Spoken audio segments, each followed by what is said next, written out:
Don't live a life or standards at the expense of another person.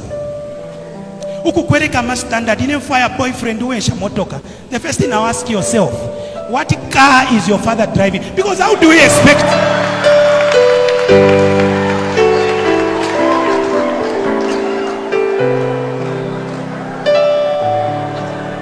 Hallelujah, church. You know, yesterday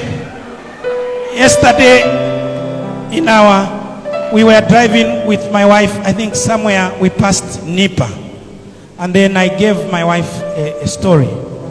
You know, we used to come and have supper when I was doing my public administration course. We used to come and have supper at Nipa because there was a cheap cafe there. But I was telling her, the unfortunate thing I saw is that the young girls were being picked by older men, old enough to be their fathers.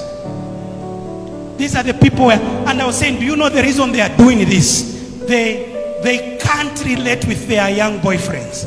How do you expect a boy who is 25 years old to drive a Prado, 25 years, to drive a Hilux in Zambian context? How many boys will manage to drive that type of a car? It is possible for some man at 50 because they have worked throughout their lives. You cannot compare these two. If you want, be faithful to that young boy. In the passage of time, when God blesses you, you will reap from your labor. From your sacrifice, you will eat from there.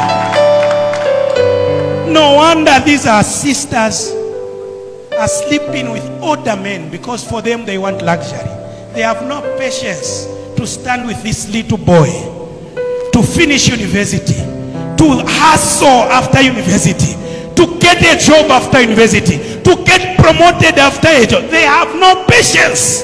They are interested in the product and not the process. Hallelujah. And one thing I like is I don't sugarcoat this. I used to tell my daughters in church. I know there's that girl here. Mavis, she's coming from Katete, this girl. I don't sugarcoat this when I'm talking to girls. And I pray that God gives me grace. I raise my daughter like this. Never to depend on a man. Begging for handouts from older men. Begging for handouts from young men. For her to survive. We must change the narrative of how we raise the girl child. Hallelujah, church. So young girl, if you find a boyfriend, be grateful. Who can even give you a 10